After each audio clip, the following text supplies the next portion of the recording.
bienvenue sur Monaco Info. Nous sommes le jeudi 12 décembre. Voici les titres de votre journal. En ouverture de cette édition, nous continuerons notre série de reportages consacrés au déplacement du souverain à Genève. Nous reviendrons sur cet événement annuel, la vente aux enchères de sapins au profit d'Action Innocence. Nous vous dévoilerons une exposition, la dernière du comité monégasque de l'AIEP auprès de l'UNESCO. Et enfin, nous partirons pour Dubaï où les Impies Monaco participaient au tournoi international Emirates Airlines Dubai Rugby 7. Au lendemain de la participation du souverain à la conférence internationale de la Croix-Rouge et du Croissant-Rouge à Genève, Monaco a pris la présidence de la première commission portant sur le droit international humanitaire, une première pour la principauté. Voici ce reportage signé Émilie Rousseau sur des images de Sylvain Péroumal. Ils sont réunis depuis le 9 décembre à Genève, des chefs de gouvernement, des observateurs et surtout les sociétés nationales de la Croix-Rouge et du Croissant-Rouge. La conférence internationale a pour but de fixer les priorités de l'agenda humanitaire et d'améliorer les conditions de vie des personnes touchées par un conflit armé, une catastrophe ou toute autre situation d'urgence. Pour cette 33e conférence, 3 axes de réflexion ont été choisis: l'évolution des vulnérabilités, la confiance dans l'action humanitaire et le droit humanitaire international. Cette dernière commission est présidée par l'ambassadeur Carole Lantéry, une première pour Monaco. Le DIH, c'est effectivement le droit humanitaire. Et donc quelque chose qui nous tient énormément à cœur au niveau de nos actions de coopération. On défend cela, on a fait partie du processus qui a duré 10 ans sur le renforcement du respect du droit international humanitaire initié par le CICR et la Suisse. Donc oui, nous sommes très actifs et c'est une reconnaissance aussi de cela. Cette élection à la tête de cette commission constitue une marque de confiance de l'ensemble du mouvement à l'égard de la principauté et de reconnaissance pour son engagement en faveur du renforcement du respect du droit international humanitaire. Un thème délicat. Depuis plusieurs années, de nombreuses violations flagrantes et choquantes du DIH ont été constatées. Ce que j'espère d'abord, c'est que les débats ne soient pas politisés, ne soient pas contextualisés. On vit dans un moment qui est assez particulier. Il y a beaucoup de tensions, il y a beaucoup de conflits dans le monde. La plupart de ceux qui se retrouvent aujourd'hui dans des situations de conflit vont être là. Donc le but du jeu, et c'est aussi mon rôle en tant que présidente, ça va être de faire en sorte que ces différents pays ne s'attaquent pas les uns les autres, et que les débats aillent plutôt vers des solutions concrètes au travers d'exemples et où qu'on pose certaines questions, puisqu'on va parler par exemple de tout ce qui est nouvelles technologies et d'intelligence artificielle, et qu'on va se poser la question aussi, est-ce que le droit international humanitaire tel que nous le connaissons est encore adapté ou pas à ces nouveaux défis? Ou est-ce qu'il va falloir qu'on réfléchisse à créer de nouveaux traités internationaux pour traiter de tout cela? L'année 2019 marque le 70e anniversaire de l'adoption des Conventions de Genève, des traités fondamentaux dans le domaine du droit international humanitaire. Cette conférence internationale de la Croix-Rouge et du Croissant-Rouge est donc l'occasion pour les sociétés de réaffirmer leur attachement au DIH et d'œuvrer pour sa défense. L'actualité monégasque continue en bref et en images. Les nouveaux locaux de l'Université internationale de Monaco viennent d'être inaugurés par le prince souverain. Après avoir quitté les locaux de Fontvieille et s'être installé à la Condamine au mois de juillet, au sein de l'immeuble Stella, l'IUM accueille près de 600 élèves par jour depuis le mois de septembre. Venus du monde entier, ces étudiants visent Bac+3 ou Bac+5 dans des domaines traitant de business, finance, communication, management ou encore marketing de luxe. 2000 m² répartis sur 3 niveaux avec 15 salles de cours entièrement équipées et connectées et des espaces communs, agréables et respectueux de l'environnement. L'établissement ayant gagné en surface et en confort veut voir plus grand. Prochain défi, obtenir une accréditation qui le placerait parmi les écoles de commerce international de premier rang et augmenter sa capacité en termes de population étudiante en accueillant 800 élèves. Les anges gardiens ont besoin de vous. Nombreuses sont les personnes vivant dans la rue et devant faire face aux conditions climatiques et aux basses températures. C'est pourquoi un appel aux dons de couverture est lancé par l'association. N'hésitez pas à déposer les duvets à l'adresse qui s'affiche sur votre écran. Immeuble Le Continental, bloc B, place des Moulins. Les anges gardiens se chargeront d'offrir les couvertures aux sans domicile fixe chaque lundi. Elle fait partie du calendrier monégasque, la traditionnelle vente aux enchères de sapins de Noël au profit d'Action Innocence a eu lieu mercredi soir en présence du souverain à l'hôtel de Paris. Un reportage de Sandrine Nègre. Une vente record en 15 ans d'existence. Le 11 décembre, 204 000 € ont été récoltés. Il faut dire que les marques, boutiques, associations et établissements ont rivalisé d'imagination pour présenter des sapins pouvant séduire le maximum d'acheteurs. Une très belle réussite donc pour Action Innocence qui pourra multiplier les actions en faveur de la protection de l'enfance. Je les trouve extraordinaires. Chaque année, si vous voulez, les donateurs nous font des sapins plus beaux, plus originaux. Et vraiment, je dois dire, je m'émerveille chaque année de ça. Cette vente représente une année de fonctionnement de notre association. Donc c'est très important pour nous. Le hall de l'hôtel de Paris plongeait les acheteurs comme l'ensemble des participants dans une féerie de Noël. Vente aux enchères sous le regard de son Altesse Sérénissime le Prince Albert II. À ses côtés, vous la découvrez sur ces images, Faradiba Pahlavi, épouse du Shah d'Iran. C'est une belle initiative et à Noël, on est toujours plus généreux, donc c'est super. Il s'agit vraiment d'une soirée spéciale à Monaco, tous ces arbres de Noël donnés généreusement pour une belle cause. Et voir entendre tous ces enfants, c'est tellement prenant, captivant. Tout ce qui symbolise Noël est là. Nous venons pour la première fois. Nous apprécions vraiment cet instant festif, caritatif et très chantant. Nous sommes des artistes lyriques.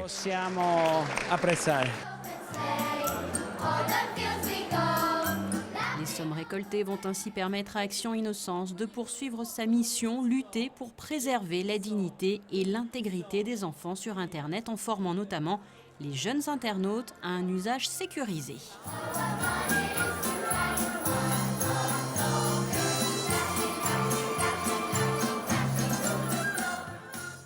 Chaque année, le comité monégasque de l'AIEP auprès de l'UNESCO organise sa grande réunion de famille, une exposition de groupe guidée par une thématique. C'est ainsi que plusieurs artistes venus du monde entier ont planché sur le sujet, les artistes et la science. Un reportage de Patricia Navarro. L'idée est venue du directeur du centre scientifique de Monaco, Denis Allemand. Le comité monégasque de l'AIEP a invité pour sa grande exposition annuelle des artistes de tous horizons à venir réaliser des créations sur le thème « Artistes plus science ». De quoi nourrir les imaginations les plus fertiles à travers des dessins, peintures, photos, vidéos ou autres sculptures. On est parti là-dessus, sur ce thème art et science qui est quand même très intéressant à toutes les époques, mais encore plus à la nôtre peut-être, parce qu'on mise beaucoup sur la science et les artistes ont toujours un regard un peu particulier sur ces choses-là, et je pense que la relation entre eux peut être très profitable à tous. Beaucoup d'artistes de Monaco et la région participent à cette exposition de groupe, mais d'autres viennent de bien plus loin. Cette année, en effet, les invités d'honneur sont américains. Des artistes new-yorkais sont mis à l'honneur. Ils ont été sélectionnés par les deux commissaires de l'exposition, la Métagalerie et la plus new-yorkaise des Monégasques, Caroline Bergonzi, venue également présenter deux de ses œuvres en métal. C'est sûr qu'un artiste, c'est un travail, mais c'est aussi une personnalité. Et c'est en général des histoires et des rencontres, tout à fait. Donc chaque artiste qui est dans cette sélection, dans cette salle, puisque tous les artistes que je connaissais et que j'ai recrutés sont dans cette salle blanche, chacun, il y a une histoire, une rencontre et surtout une approche de l'art qui est en rapport avec la science, qui est le sujet du salon du comité cette année. Certains font partie de la Sculptors Guild, qui est un groupe d'artistes qui fait des expositions monumentales aussi, avec qui j'ai travaillé. Et ça a été tout un travail avec le comité aussi d'organisation qui dépassait l'activité habituelle de créer une pièce et puis de travailler en individuel. Le fait d'associer l'art et les sciences dans le monde d'aujourd'hui fait sens. Nous travaillons avec beaucoup de flux humains et si tous les courants s'assemblent, nous pourrons certainement solutionner de nombreux problèmes actuels. Artistes et sciences, une union, un mélange des genres qui aura inspiré les esprits prolifiques et aura favorisé le questionnement artistique de chacun. Preuve en est le nombre très important d'œuvres présentées par la YAP jusqu'au 22 décembre à la salle d'exposition du quai Antoine Ier. Notre Focus Info du jour nous emmène du côté des Émirats Arabes Unis. Pour la 3e année consécutive, les Impies Monaco participaient au tournoi international Emirates Airlines Dubai Rugby 7. Une équipe de Monaco Info a suivi justement cette équipe de rugby à 7 initiée en principauté. Un reportage sur place d'Alexandra Pani sur des images d'Alexandra Paolini.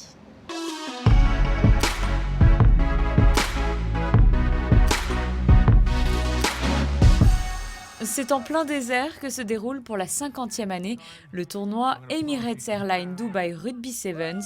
Durant 3 jours, ce sont près de 100 000 amateurs de rugby à 7 qui se succéderont sur ce lieu, créé spécialement pour l'occasion. Un événement sportif et festif qui, au fil du temps, a pris de l'ampleur. C'est aujourd'hui la première étape du circuit mondial qui réunit les meilleures équipes masculines et féminines professionnelles au monde. 230 équipes sont également invitées chaque année à participer à ce tournoi. Pour la 3e année consécutive, l'équipe des Impies Monaco participe dans la catégorie Open International. Une équipe singulière qui réunit 7 nationalités sous les couleurs de la Fondation Princesse Charlène de Monaco. À la veille du tournoi, nous les retrouvons pour leur premier entraînement ensemble. Je ne vous cache pas que 95% du travail c'est en amont, donc on a un plan de jeu qu'on leur a fait passer, on a une codification, des choses qu'ils doivent retenir et puis après on a très peu de temps pour mettre en place. Donc voilà, c'est beaucoup plus de travail en amont que si on avait l'équipe à demeure. Nous on travaille avec l'équipe nationale tous les mercredis, mais pour les autres, comme ils ont l'habitude du haut niveau, ce sont des gens qui s'adaptent très rapidement. Cette équipe est née à l'initiative de Gareth Whitstock, le frère de la princesse Charlène. Elle est composée de 3 jeunes joueurs de l'équipe nationale de Monaco et de 9 internationaux. Nous sommes de grands fans de rugby dans la famille. J'ai donc eu l'idée de monter cette équipe, les Monaco Impies. Comme vous pouvez le voir, nous avons des joueurs internationaux qui viennent du monde entier. Et parmi eux, des Monégasques. C'est une très grande opportunité pour eux de venir ici et de représenter Monaco.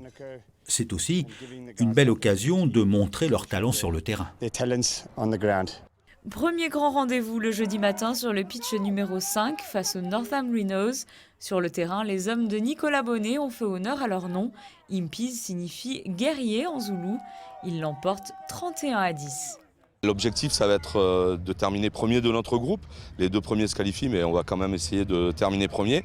On en a les moyens. Je pense que l'équipe, au niveau de sa cohésion, va monter crescendo. On a eu la semaine pour préparer les entraînements et préparer ce premier match. Maintenant, ce sont les matchs qui vont nous mettre en condition pour le futur. De retour à l'hôtel, les joueurs doivent se reposer et passer entre les mains du physio pour être d'attaque pour la 2e journée. Ça va des massages de stimulation avant les matchs, au massage de récupération, stretching, pour revasculariser, évacuer toutes les toxines, évidemment se détendre. Beaucoup de straps, c'est une discipline où il y a pas mal d'articulations qui peuvent être touchées. Et enfin, comme ici, dans un endroit calme, on a l'opportunité de faire un check-up. Et s'il y a des déséquilibres, on les corrige. C'est cool de pouvoir faire un check-up avec Laurent. Ça fait plusieurs mois qu'on fait tous nos compétitions dans nos clubs respectifs. Alors bon, il y a les petits bobos à droite à gauche, alors c'est cool de pouvoir repartir sur de bonnes bases dans le tournoi. Vendredi, la journée débute tôt pour les Impies. Le premier match est à 9h face aux X-Men 2.0, une équipe qu'ils connaissent bien car ils les avaient vaincus l'an passé. Une performance qu'ils réitèrent cette année. La journée se déroule sans encombre face à la 3e équipe de leur poule, les Harlequins. Pourtant annoncés comme la plus difficile, ils l'emporteront finalement 43-5 et accèdent en quart de finale. Le niveau augmente chaque année. Je me souviens l'année dernière, cette équipe monte de division, c'est-à-dire qu'ils étaient dans la division d'en dessous l'année dernière. Et c'était quand même compliqué face à eux. Mais l'objectif, ça reste le même, c'est de gagner le tournoi. Gagner, c'est pour cela que les Impies sont venus cette année. Mais avant cela, plusieurs équipes de haut niveau les attendent. En cette 3e journée de tournoi, sortis premiers de leur poule, les Impies affronteront pour ces quarts de finale les Russes de Krasnodar. Les matchs en début de journée leur réussissent. Ils accèdent en demi-finale sur un score étincelant de 47-0. La demi-finale s'annonce rude, les joueurs doivent lutter contre la fatigue qui commence à se faire sentir et leur nouvel adversaire, qui n'est autre que le vainqueur de la précédente édition. Après une première mi-temps qui leur échappe, les Impies resserrent le score, mais cela ne sera pas suffisant. L'équipe de Speranza 22 se qualifie pour la finale 15-12, malgré les encouragements de la princesse Charlène venue soutenir son équipe. Globalement, c'est positif avec évidemment des choses à revoir, notamment sur le travail préparatoire de notre côté. Mais non, la semaine a été positive, je pense, que ce soit de notre côté ou du côté des joueurs. Comme l'an passé, c'est aux portes de la finale que les joueurs s'arrêteront. Mais c'est une équipe unie et combative qui ressort de ce tournoi. Les internationaux ont pu partager leur expérience et leur talent avec les jeunes monégasques. Ils ont montré toute leur détermination et leur motivation pour revenir plus fort encore l'année prochaine. Avant de refermer ce journal, passons aux prévisions météo pour ces prochains jours. Du côté du ciel, peu de changements ces prochains jours. Si la journée de vendredi se partagera entre le bleu et le gris, le week-end en fera de même. Belle journée ensoleillée samedi avec des températures agréables. Pour la saison, comptez 14 degrés au meilleur moment de l'après-midi et une journée plus couverte dimanche avec de nombreux passages nuageux. Même prévision pour lundi, le soleil disparaissant totalement mardi et mercredi, laissant place à de lourds cumulus. C'est la fin de cette édition, merci de l'avoir suivi. À présent, la suite de vos programmes. Très belle soirée à tous sur Monaco Info.